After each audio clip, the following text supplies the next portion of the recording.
she has an adversary now who's rubbing it in.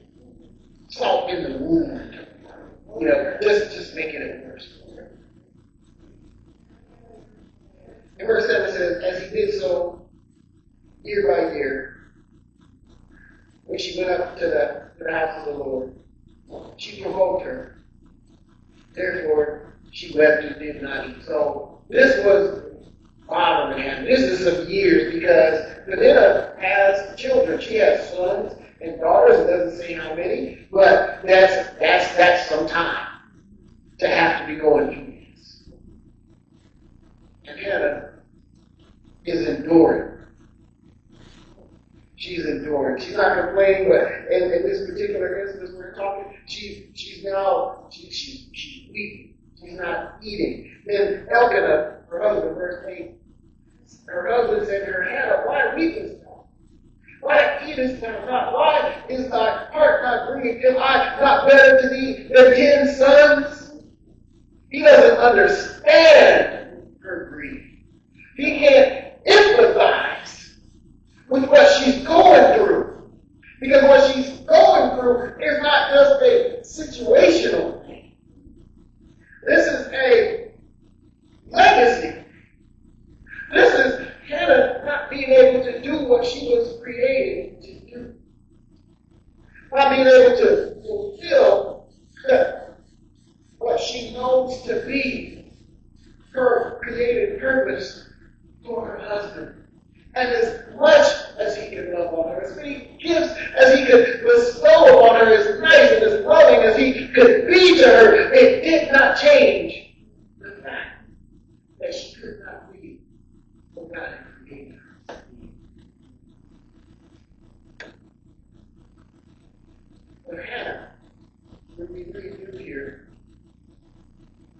we just read verses from 6 through 8, picking up at verse 9. Hannah rose up after they had eaten in Shiloh and after they had drank. Now Eli the priest sat upon a seat by a post of the temple of the Lord. Verse 10. And she was in bitterness of soul and prayed to the Lord and wept sore. She was in bitterness of soul, not mind, not emotions. She was in bitterness of soul to endure this for the years that she's been enduring it. In spite of the love of her husband, the favorable love of her husband, despite all the gifts, the incompleteness of being what God created her to do weighed on her. And now to have an adversary that rubs her face in it, that regularly reminds her that she's not able to be a woman, that she's not able to be a mother. And she was in bitterness of soul and prayed unto the Lord and wept sore. This was Hannah's strength. In the bitterness of her soul, she prayed unto the Lord and wept sore. She didn't lash out at her husband. She didn't go and complain to her husband. She didn't back, contend, or contest with Peninnah, the one who was rubbing her face in it, which would have been easy to do, because it says she was in bitterness of soul. But instead of directing it toward her adversary, or instead of directing it toward her husband,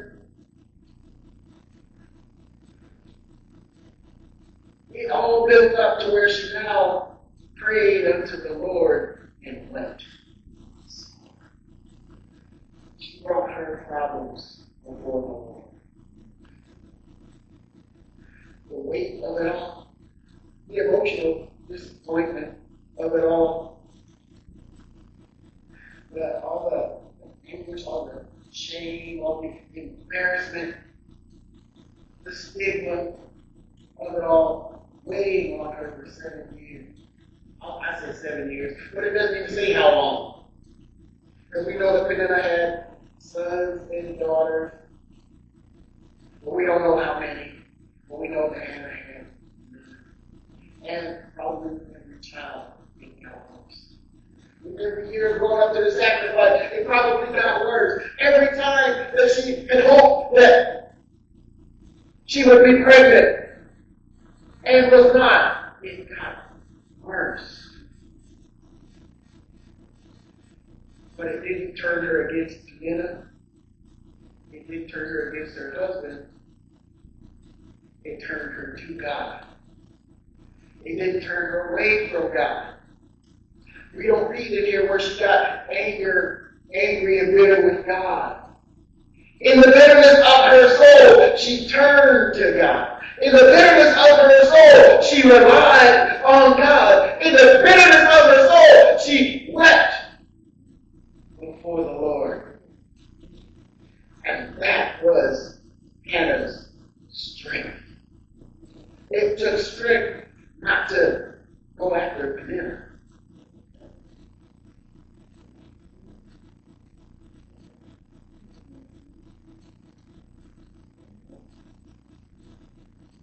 I won't say it, but women can be mean. Peninnah was being mean.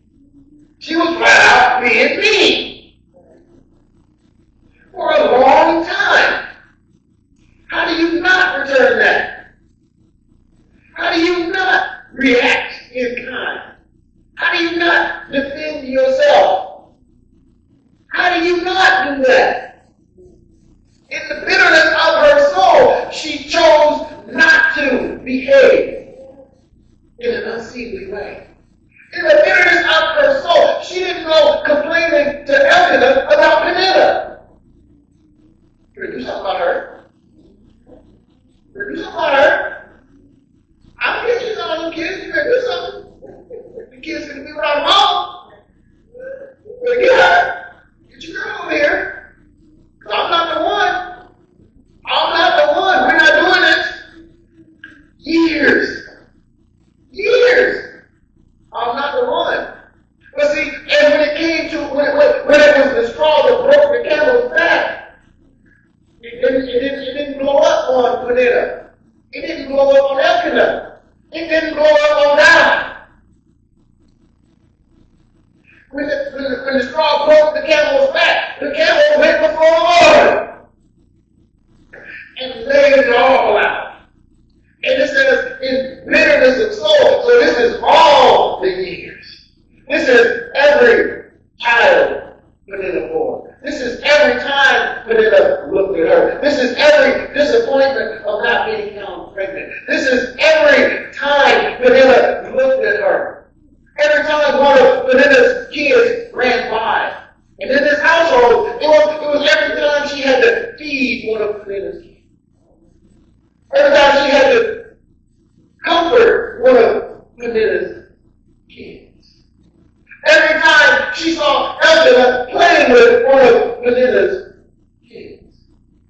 All of this heaped upon her shoulders. Years and years' work. And when it all came to a head, when it was unbearable, and she was in bitterness and soul, she brought it before God. Some of us that have been a volcanic eruption. We have been a volcanic eruption. 1980, Mount St. Helens in the state of Washington. Blew its top. Changed the landscape. Had people running. That would have been minuscule compared to the some of us blowing up. After years of Peninnah, breaking on your nerves. We would have been at last nerve at child 3, maybe, year 2. The second time she looked at you sideways,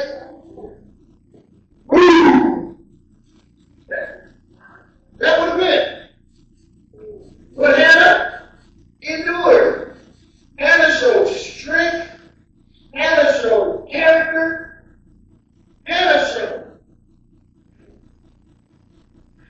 that it wasn't just about bearing a child.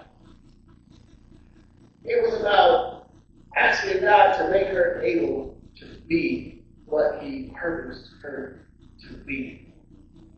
It wasn't so that she could have a child and possess that child and love on that child and watch that child grow and this and that and the other. It wasn't about that, but it's, Lord, make me able. Make me able. Because only God could. And she couldn't. And if she could, she wouldn't. Because she was liking her spot. I was the big thing from him. Not you. Elkanah couldn't. And you know he wanted to. Because it's wearing on him to see the one that he loves so much. And that no amount of love, that no gift can change her countenance. And finally, it even wore on him, where he says, why weepest thou? And eatest thou not? Why is thy heart grieved? Am not I better than to thee than 10 sons? No offense, but no.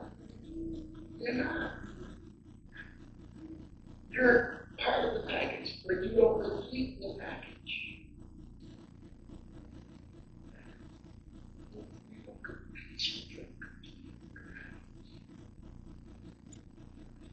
So she comes before the Lord in the bitterness of her soul. And in the bitterness of her soul, she does not unload on God.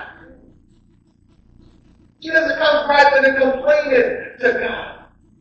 She hasn't taken all the bitterness and saved it up. And instead of gushing it out at Peninnah, instead of gushing it out at Elkanah, she doesn't gush it out at God, but she puts it at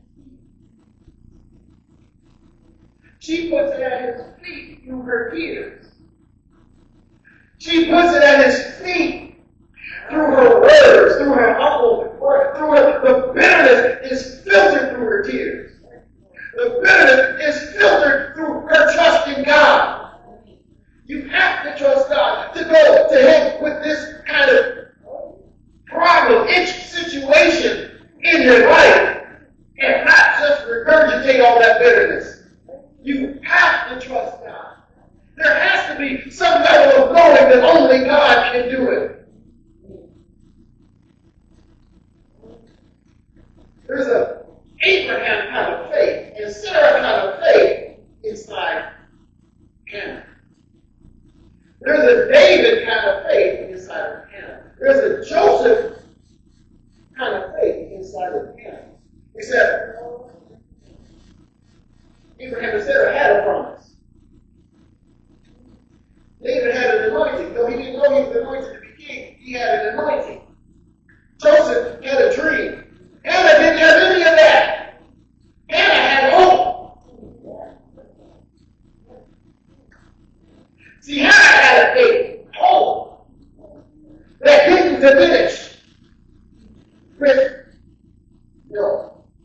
She had a hope that didn't diminish with She had a hope that didn't diminish with I can't. She had a hope that did not diminish. Because that hope was in the Lord.